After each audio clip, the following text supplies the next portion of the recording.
ఇది కిచెన్ అండి. యాక్చువల్గా ఓపెన్ కిచెన్ మాకు స్పేస్ లేదు. నేను ఆ ఫీలింగ్లో ఉండే ఓపెన్ కిచెన్ ఉంటే బాగుండని. కానీ ఇప్పుడు మా కిచెన్ చూసి అందరూ ఫ్రీగా ఉంది, ఓపెన్ కిచెన్ లాగానే ఉంది అని చెప్పేసి అంటున్నారు.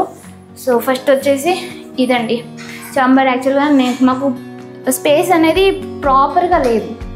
ఎలా అంటే పిల్లర్స్ వచ్చి కొంచెం కంజెస్టెడ్గా ఉంది. బట్ అయినా కూడా ఈ స్పేస్నే యూజ్ చేసుకొని మాకు నచ్చిన విధంగా మిక్సీ, ఓవెన్ అలా పెట్టుకోవడానికి మాకు ఈ చాంబర్ చేసి ఇచ్చారు. ఇక్కడ వచ్చేసి పిల్లర్ వచ్చింది, మీరు చూడండి ఇక్కడ పిల్లర్ వచ్చింది. సో నేను జగదీష్ని ఏం అడిగానంటే ఇక్కడ ఎస్ కార్నర్ ప్రొవైడ్ చేయండి అని చెప్పేసి అడిగాను. సో తను ఏంటంటే కొంతమంది ఏంటంటే చేస్తాము అని చెప్పి అలా చేస్తారు కదా, తను అలా చెప్పకుండా లేదు మేడం అక్కడ పిల్లర్ వచ్చింది కదా బాగోదు అని చెప్పేసి ఇక్కడ నాకు ఒక సెల్ఫ్ పెట్టాడు.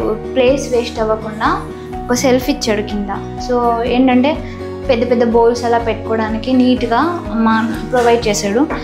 ఇందులో కొంచెం స్పేస్ వేస్ట్ అయిపోతుంది. సో వేస్ట్ అయిపోతుందని చెప్పేసి తను మనకి గ్లాస్ ఐటమ్స్ పెట్టుకోవడానికి ఒక చాంబర్ చేసి ఇచ్చాడు. చూడండి ఇక్కడ వచ్చేసి మనకి గ్లాస్ కానీ అవి స్పూన్స్ అలా పెట్టుకోవడానికి షీట్ కూడా తనే ఇదైతే బాగుంటుంది మేడం, ఫైబర్ ఈజీగా తీసుకొని క్లీన్ చేసుకోవచ్చు, మీకు కంఫర్ట్గా ఉంటుంది.